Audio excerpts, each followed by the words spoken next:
Hi, I'm Meryl Cohen, and I'm a sexuality educator, a counselor, a trainer.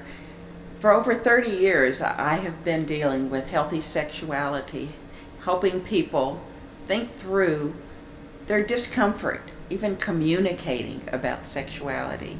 Through the work I did as Vice President of Education for Planned Parenthood for so many years, I had opportunities to teach in so many public schools, to teach at all the universities in Houston, and to be with parents, to be with their young people, and to be with professionals looking at what kind of sex education are we giving young people? How are parents talking to their children about sex? And as we then grow, how do we talk to our partner? Not having had the training, because often in Texas we don't get training in sexuality. I find that there is a place in therapy for a lot of psychoeducation.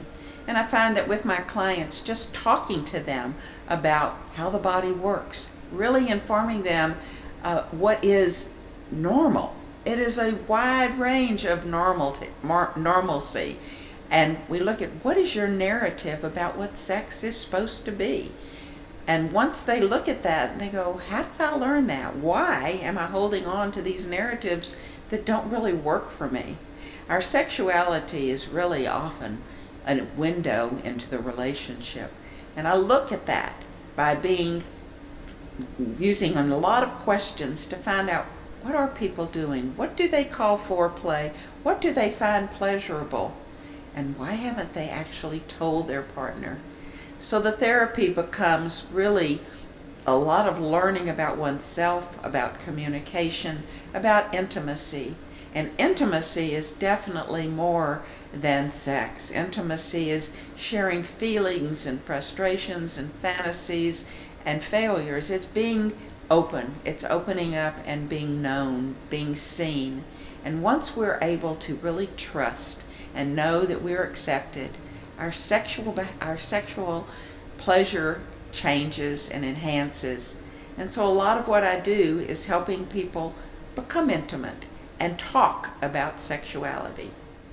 So who I like to see in my practice are people of all ages. I've dealt with young people who are finding their orientation is not what they thought it was. I've dealt with their families and accepting differences and being inclusive and learning about these differences. I've dealt with individual women who have pain.